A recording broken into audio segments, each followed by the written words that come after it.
¿Por qué dices, oh Jacob, y hablas tú, Israel, mi camino está escondido de Jehová, y de mi Dios paso mi juicio? ¿No has sabido, no has oído, que el Dios eterno es Jehová, el cual creó los confines de la tierra? No desfallece ni se fatiga con cansancio, y su entendimiento no hay quien lo alcance. Amén. Ese será nuestro texto primero. Con su entendimiento no hay quien lo alcance. La omnisciencia de Dios es uno de los primeros atributos que uno conoce, desde niño de hecho. En nuestras conciencias hay algo muy impresionante de la sensación y la certeza, mejor dicho, de que estamos siendo vistos en absolutamente todo, aún en la mente. Eso es porque en nuestra naturaleza está la convicción, en la conciencia de que hay un Dios omnisciente al cual le vamos a rendir cuentas. Este atributo, sí, lo conocemos seguramente desde niños, pero muy pocas veces nos ponemos a considerar todas las implicaciones que tiene. En esta mañana no pretendo abarcar todo eso porque es imposible. Y no han alcanzado todos los tratados de teología en 21 siglos de la Iglesia para cubrirlo todo. Hoy solamente vamos a acercarnos un poquito para profundizar en nuestro conocimiento de Dios, en nuestro temor de Dios, bien, en nuestro entendimiento del carácter de Dios. Este atributo es incomunicable, es decir, no existe otro que sea omnisciente, solo Dios es omnisciente. Es un atributo intelectual porque hace referencia a pensamiento absoluto, como lo subtitulamos, conocimiento absoluto. A propósito, esto implica que si solamente Dios es omnisciente, solamente Dios oye la oración. Por lo tanto, implícitamente, de primera mano, toda oración dirigida a María, los santos, o los ángeles, o los difuntos, es errónea, porque solo Dios es omnisciente. Y ese atributo no lo tiene ninguna criatura, ni siquiera los ángeles. La omnisciencia de Dios no significa que Dios sea la persona que más sabe. No significa que Él sea el más inteligente que el más intelectual de todos los hombres. No. La omnisciencia va mucho más allá de eso. Es la perfección del saber divino. Es una perfección absoluta, relacional y personal. Vamos a ver eso en esos 3 puntos. Absoluto, relacional y personal. Así vamos a estudiar este atributo en esta mañana. Comencemos. Primero, absoluto. La omnisciencia de Dios es un atributo absoluto, claro, porque Dios es perfecto en sabiduría. Job 37, 16 y 23 nos lo dice. Dios no tiene que razonar o reflexionar. Él no tiene que aprender ni descubrir. Éxodo 37, 16 dice: ¿has conocido tú las diferencias de las nubes? Las maravillas del perfecto en sabiduría. Él es todopoderoso, al cual lo alcanzamos, grande en poder, y en juicio y en multitud de justicia no afligirá. Bueno, es inalcanzable, hermanos. Es alguien que ya conoce todo. Él mismo es la omnisciencia. Todos sus conocimientos, pasados, presentes y futuros, son instantáneos para Él. Porque nosotros, ¿se acuerdan que vivimos? Nosotros vivimos en un constante cambio porque somos mutables. Vivimos en un periodo de tiempo porque somos temporales, transitorios, somos finitos. Pero Dios es infinito, Dios es eterno, Él habita en la eternidad. El pasado, el presente y el futuro ocurren instantáneamente ante su presencia. Todo está ocurriendo y todo lo conoce Él ya. Él no tiene que tratar de acordarse de un punto. O no es como nosotros que tenemos un gabinete con una información o una carpeta con tales cosas o por allá en el cajón tal cosa y tenemos que acudir para revisar. No, todo está al alcance instantáneamente, pasado, presente y futuro, porque Dios habita en la eternidad. Tenemos algunos ejemplos. En Génesis 18, cuando el Señor le va a hablar a Abraham, le dice: yo sé que Él enseñará a sus hijos a guardar mi camino. El Señor está viendo el corazón de Él, pero también está viendo lo que Él iba a hacer, como si ya lo hubiera hecho. En Jeremías 1:5, cuando Él llama al profeta, el Señor dice: te he conocido desde antes que nacieras, y desde que estabas en el vientre te he hecho profeta. Le dijo Dios a Jeremías. Bueno, todo está instantáneo en su presencia. Su entendimiento es incalculable. Nosotros, eso lo hemos hablado en otras ocasiones cuando hablamos de la eternidad. Nosotros tenemos el concepto de infinito, pero aún nuestro concepto de infinito en las matemáticas tiene límites. De hecho, en matemáticas existen infinitos más grandes que otros infinitos. Pero Dios es el infinito, porque Él es la eternidad.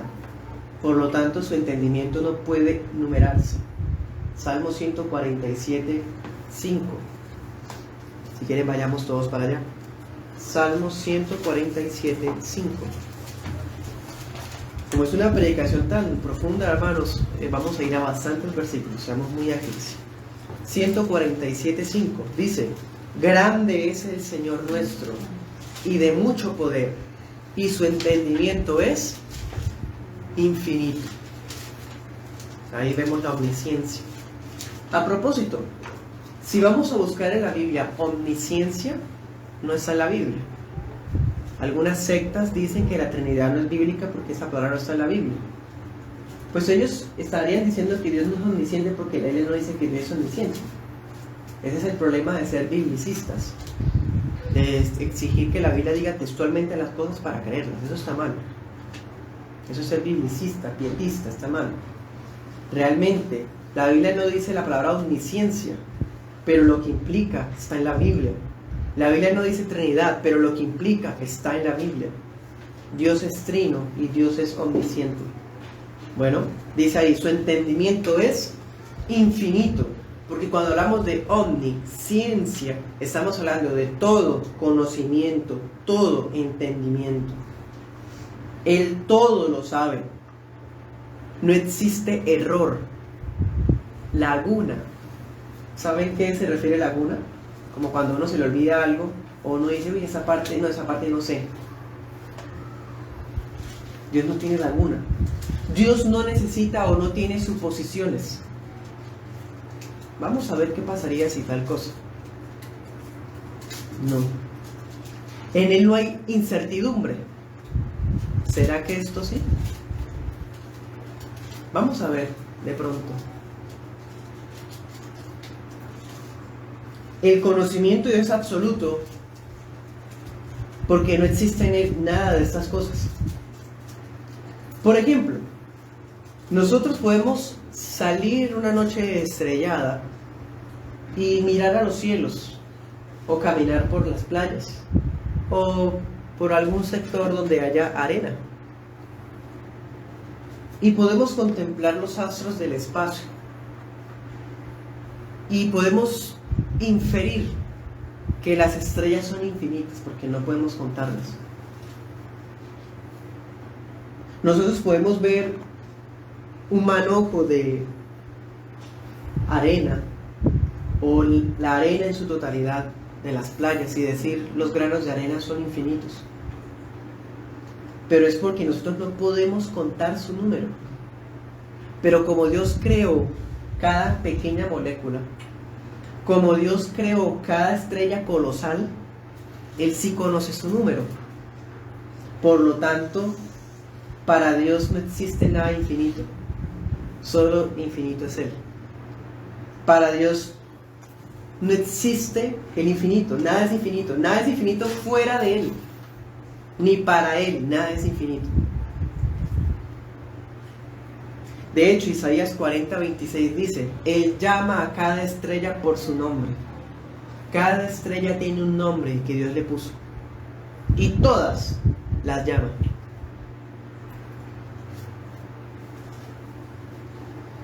Los astrofísicos han tratado de hacer cuentas y pueden llegar a emitir números astronómicos elevados a las potencias para decir cuántas estrellas hay. Dios conoce su número y Él sabe el nombre de todas ellas. Esa es la omnisciencia, hermanos. Si Dios necesitara aprender algo, ¿qué pasaría? Si Dios necesitara aprender algo, entonces su sabiduría tiene límites. Y no solamente eso, su soberanía también. Y su poder también. Porque si Dios necesita aprender algo, Él puede ser cuestionado. Y si uno le hace una pregunta, es probable que no le responda porque no sabe. Si Dios no es omnisciente, o por lo menos si Dios necesita aprender una sola cosa, ¿quién puede asegurar que no existan otro montón de cosas que no conoce? Otras cosas que ignora. No. Salmo 139:5. Salmo 139:5 en la Peshita dice: Tú sabes todas las cosas desde el principio hasta el fin. Así dice en la Peshita. Todas las cosas las sabe. Todas. No hay algo que Él necesite aprender. Y esto es absoluto, hermanos. Significa que Él sabe todo, pasado, presente y futuro, en cada pequeño detalle, e incluso sabe lo que pudiera haber ocurrido bajo otras circunstancias, del mismo modo como si realmente hubieran ocurrido. Dios conoce todo lo que es real y ocurre, y también conoce las posibilidades, y las conoce del mismo modo. Las ciencias humanas tienen algo que se llama estadística, para poder verificar posibilidades, ¿cierto?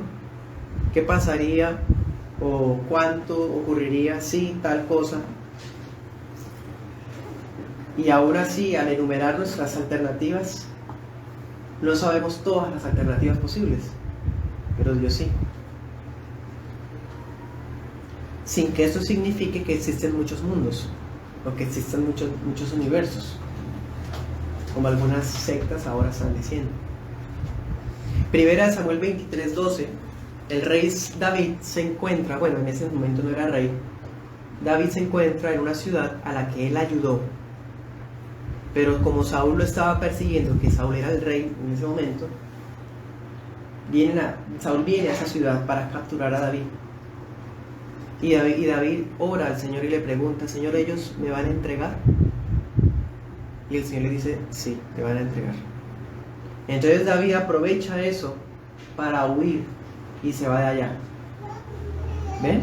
O sea, Dios sabía qué hubiera pasado si David se queda allá, aunque eso nunca ocurrió. Bueno, tenemos otro ejemplo. Segunda de Reyes 13:19. En Segunda de Reyes 13:19, el profeta Eliseo le dice a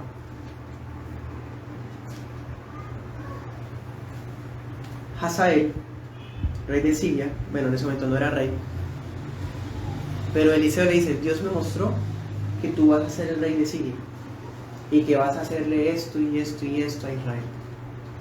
Y el hombre era el sirviente del rey. Señor, pero soy un perro muerto, ¿yo qué puedo hacer de lo que usted ha dicho? Y Eliseo llora porque Dios le muestra todo lo que iba a hacer. Mateo 26:53, otro ejemplo. Viene la turba de gente a llevarse al Señor. Y Pedro saca la espada. Y el Señor le dice: guarde la espada, porque el que a espada mata, a espada muere. ¿Acaso no cree que yo le puedo pedir a mi Padre 20 legiones de ángeles y me las envía. Dios pudo haber enviado 20 legiones de ángeles para defender a Cristo en ese momento, pero no lo hizo. Es decir, Dios sabe las cosas que pudieron haber pasado, cómo pudieron haber pasado, en todas las posibilidades, todas las conoce, pero decretó lo que en su sabiduría consideró mejor. De todas las posibilidades que pudo haber ocurrido, que usted no hubiera tomado tal decisión en tal negocio, o no se hubiese casado en tal fecha, o con tal persona, o no hubiese estado acá, todo, las otras posibilidades las conoce Dios, pero lo que sí ocurrió era lo mejor, y lo que en su consejo sabio determinó que así fuera. Dios en su omnisciencia, la omnisciencia no es solamente que Dios sabe lo que va a pasar, sino que por esa misma omnisciencia ocurre lo que va a pasar. Y estamos viviendo en la omnisciencia en todo tiempo. Bueno, con base en su consejo eterno, Dios ha anticipado todas las cosas, no como alguien que mira el futuro para aprender. La mayoría de cristianos cree, tristemente, que Dios sabe las cosas porque Él puede mirar al futuro. Eso es blasfemia, porque están insinuando que Dios está aprendiendo. Por ejemplo, con la salvación. ¿Sabe Dios quiénes se van a salvar y quiénes no? Sí. ¿Eso qué implica? Que Dios ha decretado la salvación. La gente no objeta que digan que Dios sabe todo lo que va a pasar y quiénes se van a perder y quiénes no. Pero cuando uno dice que Dios decretó, ahí empiezan a objetar, porque les toca su libre albedrío. Dios ha anticipado las cosas no como quien mira hacia el futuro para aprender, sino como el soberano que ha trazado el rumbo de todo. Leamos otro ejemplo, y este es más explícito. Hechos 2:23.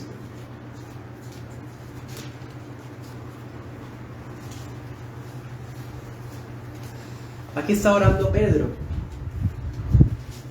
y recuerda todo lo que hizo Poncio Pilato con la gente que pidió crucificar al Señor. Y mira lo que dice Pedro, porque ellos tenían en claro esto. Hechos 2:23. A Jesús Nazareno, ¿qué dice?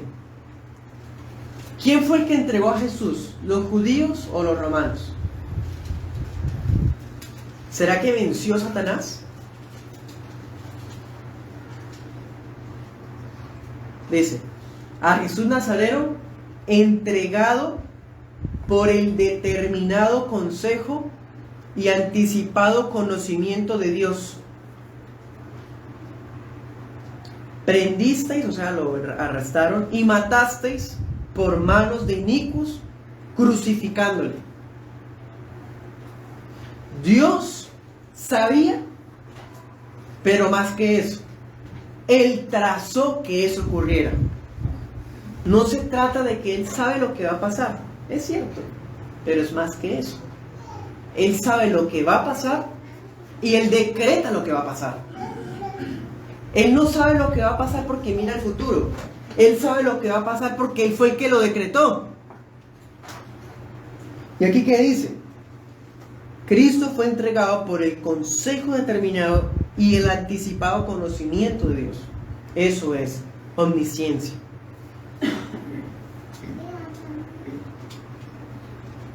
Así que su omnisciencia no depende del hecho que las cosas son o que las cosas van a suceder. No, la omnisciencia es que Dios ha ordenado cómo son las cosas y cómo serán.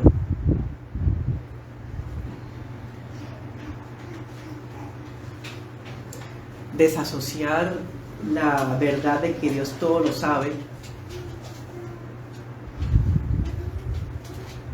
de su soberanía es tan antibíblico, ¿cierto? No tiene sentido, pero eso es lo que cree la gran mayoría de evangélicos de hoy día. Como si Dios supiera cada evento, pero no tiene control sobre ellos. O sea, Dios sabe cada evento, pero se le sale las manos, porque como Él no se entromete, imagínense eso. Eso es teísmo. Eso no es cristianismo, eso es teísmo. Creer en un Dios que no interviene en la historia. El cristianismo creemos en un Dios que interviene en la historia. Cristo dijo, no se cae ni un pajarito muerto, sino es la voluntad del Padre. ¿Qué significa? Que la voluntad de Dios está hasta que un pajarito salta o muere. Todo. ¿Cuántos caballos tenemos? Dios lo sabe, porque es omnisciente y porque así lo ha decretado. Pero qué triste es que muchos piensan que Dios solamente sabe. Pero esto que pasó es que Dios lo permitió, o sea, como si Dios estuviera así de repente, ve que va a pasar las cosas y pasó. Sí, o sea, hace un lado o no puede hacer nada porque si interviene, pues sabotea la historia o el destino, quién sabe. No. Es soberano, es omnisciente. Las dos cosas están juntas. Recordemos el atributo de la simplicidad.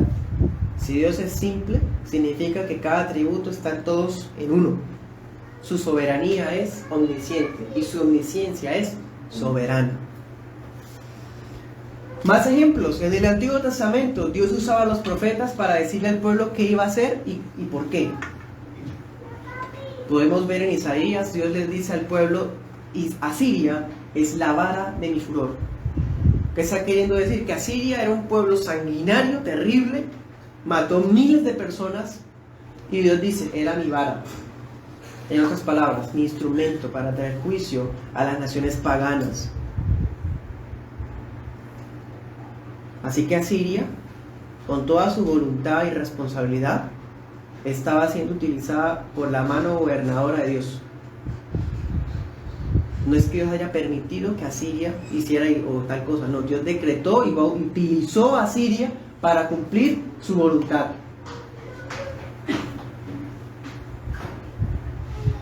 Bueno, leamos 2 de Pedro 1:3.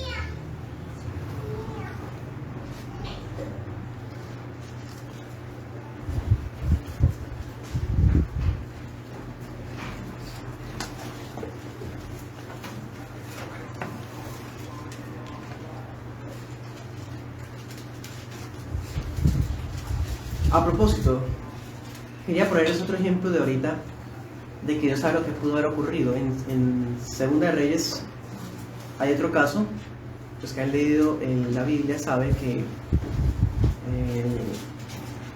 Siria con Hazael estaba haciendo mucho daño a Israel y habían diezmado el ejército, ya quedaba muy poquita gente, muy poquitos hombres. Habían hecho una matanza muy terrible los sirios contra Israel. Y el rey acude al profeta Eliseo para consultarle. Y Eliseo le dice, abre la ventana y tira una flecha. Y pues el rey le hace caso. Dice, el Señor te va a dar victorias. El Señor va a estar contigo en la guerra. Ahora toma esta saeta o flecha y golpea al suelo. Y el rey golpea el suelo 3 veces. Y Eliseo dice, si lo hubieras golpeado 5 o 6 veces, hubieras aniquilado a Siria. Pero ahora solamente Dios te ha permitido ganar 3 veces. ¿Sí? O sea, Dios sabe lo que pudo haber ocurrido si se hubieran hecho las cosas distintas. Bueno, cierro el paréntesis. En 2 de Pedro 1:3, el apóstol Pedro dice algo muy interesante.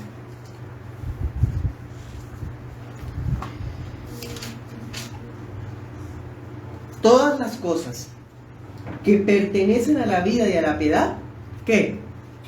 Nos han sido dadas por su divino poder, mediante el conocimiento de aquel que nos llamó por su gloria y excelencia. Suena muy, muy elegante y un poco enredado.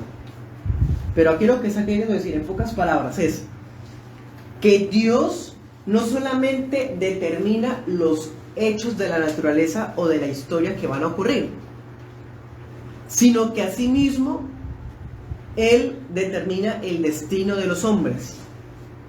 Y así como determina el destino de los hombres, Él conoce y ordena cada medio para lograr las cosas. ¿Sí? Dios no solamente decreta el suceso, que vaya a concluir las cosas, no, Él decreta cada medio que conlleva hasta ese final. Cada pequeña decisión, todo lo que llevó a que llegáramos a ese punto, Dios lo decretó también. Él decreta los fines y las causas, los medios, pues, dice en nuestra confesión, las contingencias, o sea, los hechos necesarios. Por ejemplo, en Pedro dice, Dios ha decretado con su omnisciencia todo lo que necesitamos para el progreso espiritual. Es decir, todo hijo de Dios va a crecer espiritualmente sí o sí. Porque Él ha decretado que fuéramos hijos de Dios, pero a la vez que creciéramos en la piedad. Y todo lo que necesitábamos para crecer más en la piedad, ya Dios nos lo dio por la omnisciencia. Ya lo tenemos al alcance. Usted tiene la Biblia, tiene a su alcance las Escrituras para estudiarlas. Hoy tenemos internet, somos más privilegiados que toda la iglesia en los siglos pasados. Se supone que hubiéramos sido la iglesia más intelectual y sabia de todas las generaciones. Pero estamos viendo una generación relativista, cobarde y inmoral. Triste. Entonces, hermanos, el conocimiento de Dios es absoluto. Segundo, el conocimiento de Dios es relacional. En cierta medida, una pequeña luz de omnisciencia se comunicó al hombre. No que sepamos todas las cosas, pero sí sabemos algunas, poquiticas, pero sabemos algo, porque Dios nos creó con raciocinio y con entendimiento. Proverbios 2 dice, de la boca del Señor viene el conocimiento y la inteligencia. Dios le dio al ser humano conocimiento e inteligencia. De hecho, algunos son más inteligentes que otros, y así Dios lo determinó. Eso está en Eclesiastés 2:26. Y hay muchos casos. Dios quiso que Salomón fuera el más inteligente de todos, que el más inteligente en su tiempo fuera Daniel, y así sucesivamente podríamos mencionar más casos. O sea, Dios no es que comunica la omnisciencia, porque nadie es omnisciente, pero sí comparte un poco de su conocimiento con el ser humano. Y en algunos lo comparten en mayor medida que otros. De todas maneras, ninguna ciencia humana se compara con el conocimiento de Dios. Job 11:7 dice, ¿descubrirás tú los secretos de Dios? ¿Llegarás tú a la perfección del Todopoderoso? Bueno, cuando hablamos que la omnisciencia relacional, da a entender que este atributo hace referencia a la relación de Dios con las criaturas. Por ejemplo, la Biblia utiliza algunas maneras de hablar, como que los ojos de Dios lo observan todo. Sabemos que Dios no tiene ojos, porque es espíritu. Pero la Biblia lo describe así. También dice, sus oídos oyen todo. Dios no tiene oídos. ¿Eso qué significa? Que nada se escapa de su comprensión. Nada se escapa de su atención. No ocurrió algo a las espaldas de Dios. O Dios estaba mirando para otro lado. O Dios esa parte no la escuchó, no entendió. No, todo lo ve, todo lo oye. Agar dijo, tú eres el viviente que me ve. Dios conoce cada detalle de cada criatura y cada creación, por más que estén en tinieblas, en la oscuridad, en lo más profundo, en lo más oscuro. Él lo ve tan claro como con la luz, como bajo la luz. Ven, hermanos, amigos, esto es muy alto, esto es maravilloso, esto es profundo, esto es insondable. Así lo dijo David, lo dijo el apóstol Pablo. Leamos Daniel 2:22.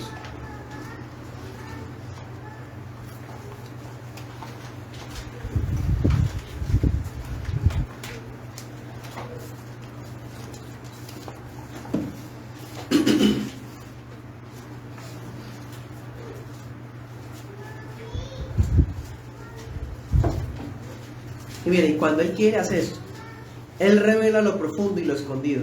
conoce lo que está en tinieblas y con él mora la luz.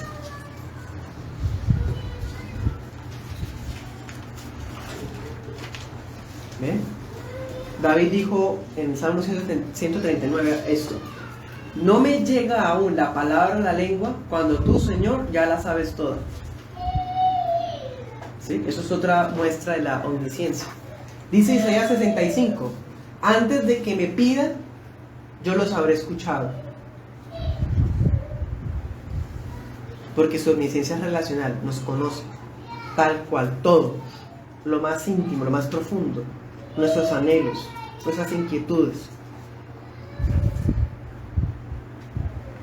Ahora, la Biblia no solamente dice que hay ojos o oídos de Dios, sino que también a veces muestra a Dios como si Dios se enterara de algo o como Dios se acordara de algo. Por ejemplo, ¿se acuerdan cuando Noé?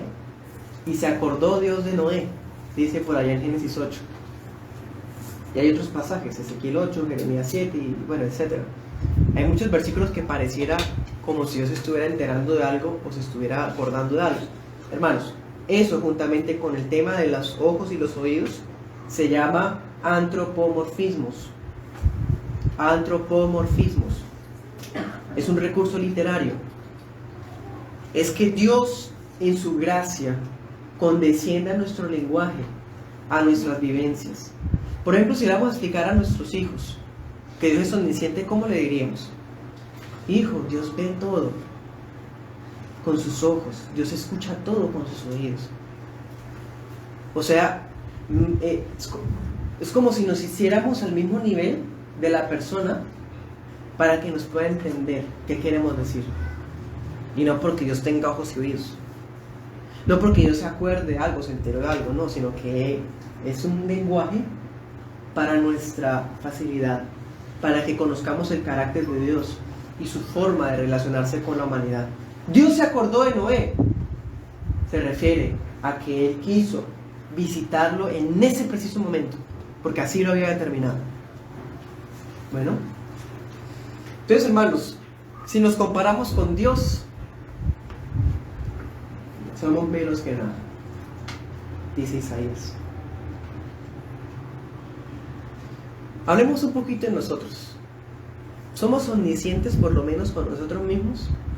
Ni siquiera. Ni siquiera vamos a llegar a conocernos a nosotros mismos.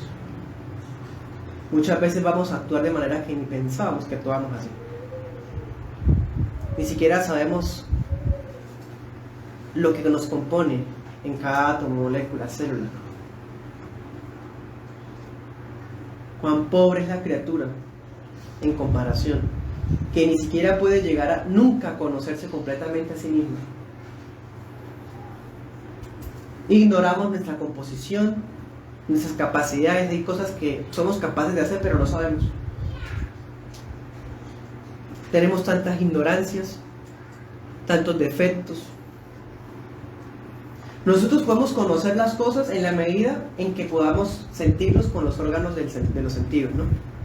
Que lo leemos, degustamos, oímos, vemos, sentimos. Y fuera de nuestros sentidos no podemos conocer nada. Nosotros conocemos según el orden en que se nos presentan las cosas. Las veo y en ese orden las aprendo. Nosotros inferimos lo desconocido con base en lo conocido. O sea, no, yo una vez hice esto y esto, entonces si hago esto puede pasar tal cosa. Puedo deducir y puedo estar equivocado en lo que deduzco. Ese es nuestro conocimiento. Pero el conocimiento nuestro es dependiente, fragmentario, transitorio. Pero el de Dios es independiente, no tiene que ver nada para aprender, es total, no está aprendiendo nunca, es permanente, ya lo sabe todo. Qué gran diferencia, ¿cierto? Y esto nos lleva al tercer punto. El conocimiento de Dios es personal. Porque, ¿qué acabamos de decir? Que nosotros ni siquiera nos conocemos a nosotros mismos. Pero la base de la omnisciencia es que Dios se conoce a sí mismo. Y eso ya es la omnisciencia. Dios conoce a sí mismo. Eso es omnisciencia. Porque Dios es infinito, eterno, simple, incognoscible. Y Él se conoce a sí mismo todo plenamente. Eso significa que el hecho de que Dios sepa algo hace que Él sea una persona. Porque ¿quién puede saber algo? Una persona. Entonces la omnisciencia implica que Dios es persona. Y no persona como nosotros, ¿no? Con facciones y eso, ¿no? Sino persona como ser que se relaciona. Un ser que tiene relación. No solo con la criatura, sino con Él mismo. ¿Qué significa? Que la omnisciencia demuestra que Dios es trino. Porque si Dios no es trino, entonces no puede conocerse a sí mismo. Dios es una persona consciente de sí misma en cada perfección y en cada potencia. Él sabe todo lo que puede hacer. Él sabe Él sabe su poder, hermanos. ¿Qué hubiera pasado si hubiera creado más cosas, más mundos? Él sabe. Él sabe que Él puede hacer todo eso. Pero como Dios se conoce a sí mismo, demuestra que es una sabiduría relacional. La naturaleza trina es necesaria. Veamos en este versículo, Mateo 11:27.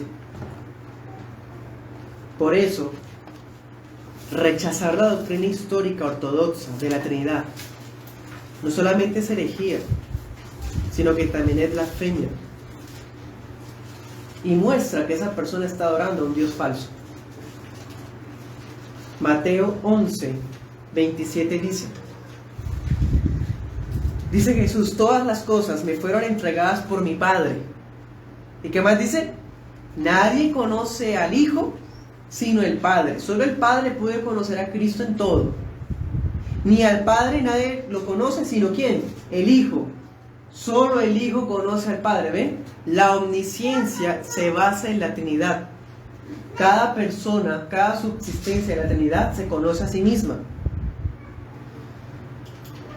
El Padre conoce al Hijo y el Padre conoce al Espíritu Santo. Y cada subsistencia se conoce la otra entre sí. Por ejemplo, 1 Corintios 2:11, leámoslo. 1 Corintios 2. Leámoslo del 10, 2:10. Dios nos reveló estas cosas a nosotros por el Espíritu, porque el Espíritu todo lo escudriña, Espíritu Santo. Aunque lo profundo de Dios, el Espíritu Santo conoce a Dios, porque el Espíritu Santo es Dios.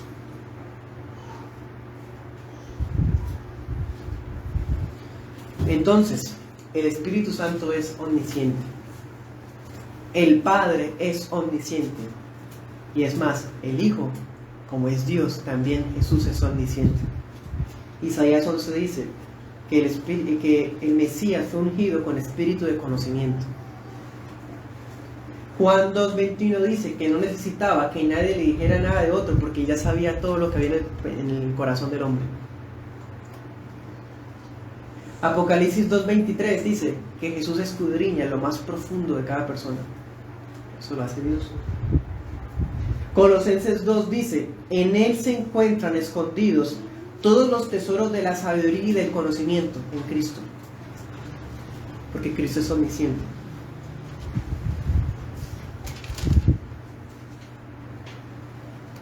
Dice la palabra en Corintios 1: Cristo es poder y sabiduría de Dios. Bueno, entonces el Padre es omnisciente, el Hijo es omnisciente y el Espíritu es omnisciente. Es un Dios que tiene conciencia de sí mismo y se conoce a sí mismo. Esa es la base de la omnisciencia. Ya para terminar, hermanos, digo lo siguiente. Es impresionante que aquel que previó cada una de nuestras caídas, cada una de nuestras reincidencias, nos amó.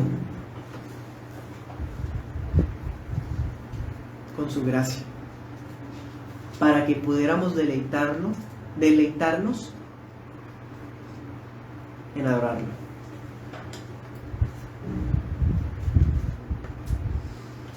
Él es el sabedor infinito que fortalece toda confianza en sus promesas. Podemos confiar en Él. Aplicaciones. Puedo confiar en Dios porque es omnisciente. Sus promesas son verdad. Sus profecías son seguras. Todas han cumplido. Si pasamos pruebas, Él sabe. Si estamos atribulados, Él lo conoce. Y podemos decir como Pedro dijo: Señor, tú lo sabes todo. Sabes que te amo.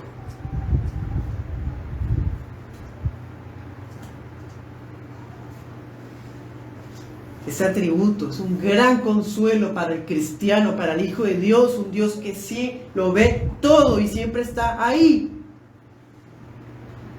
Y que lo que pasamos está bajo el control de Él.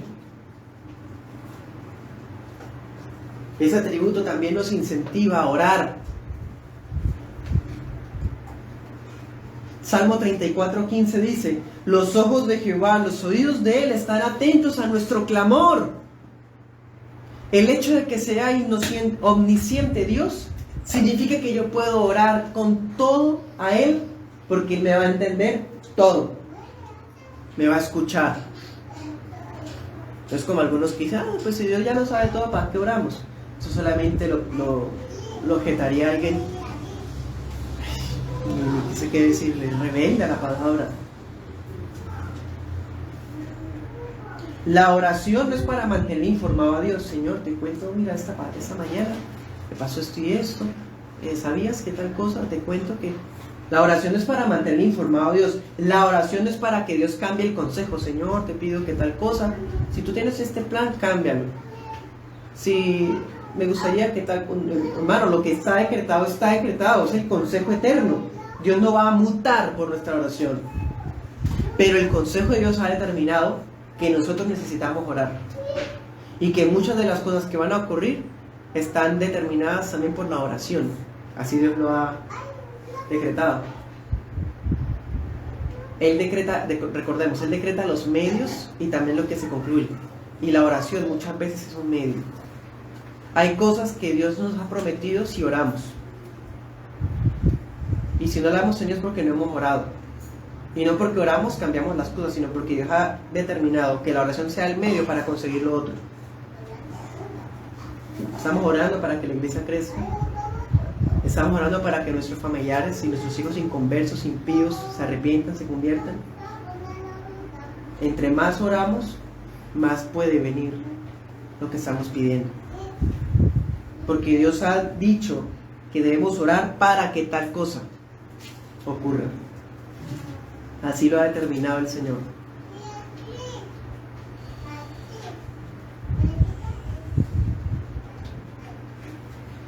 También, hermanos, la omnisciencia nos estimula a huir de servir para ser vistos por los hombres. ¿Para qué voy a servir para que me vean la gente? Si ya tengo al que todo lo ve, conociendo todo lo que yo hago. Efesios 6:6 dice: sirviendo no como al ojo, sino como al Señor. La omnisciencia de Dios nos guarda la hipocresía, porque uno puede venir y aparentar hasta derramar lágrimas. Pero Dios sabe si está el corazón ahí. Dice en Isaías 29: este pueblo de labios me honra, pero su corazón está lejos de mí. Dios sabe quién está actuando con hipocresía.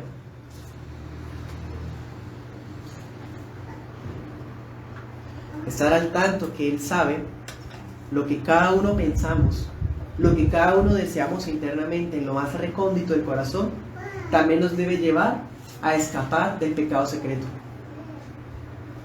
Nos incentiva a huir del pecado. Los que luchan con la pornografía, con pensamientos blasfemos, eso nos ayuda a luchar con más entrega y temor. ¿Qué pasa con los que murmuran burlas contra su prójimo a sus espaldas? Nadie los está escuchando, pero se burlan de los demás. Los que maquinan en secreto contra la iglesia, Dios lo sabe. Él sabe todo lo que nosotros decimos en susurros, lo que pensamos en nuestra mente, lo sabe. Y esto nos lleva a aplicar ya no solamente los consuelos y advertencias para la iglesia y los hijos de Dios, sino ahora advertencias para los que no son hijos de Dios y son inconversos. Ese es el otro lado de la misma moneda.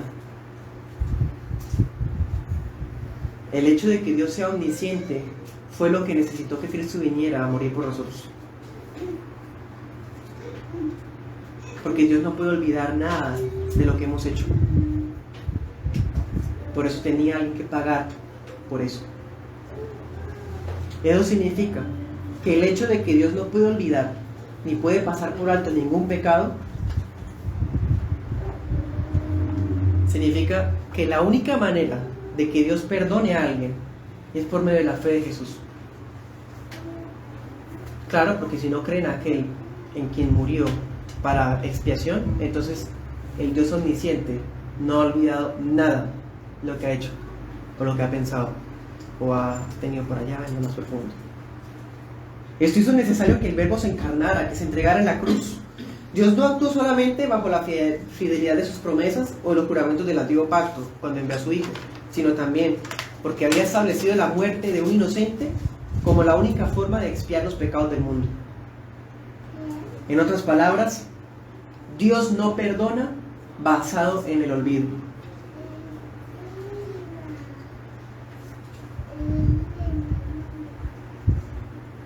Claro, porque si Dios perdona basado en el olvido, pues ¿para qué envía a Jesús?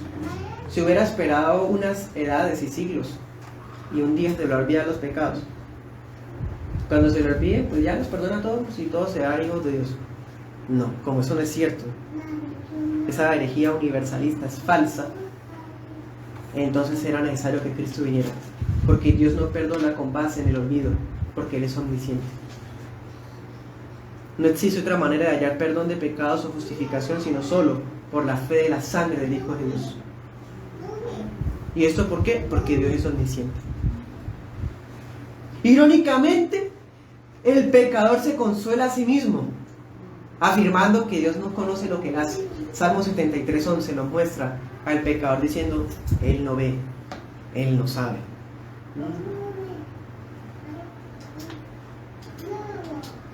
Ellos desearían que el testigo de sus pecados no existiera.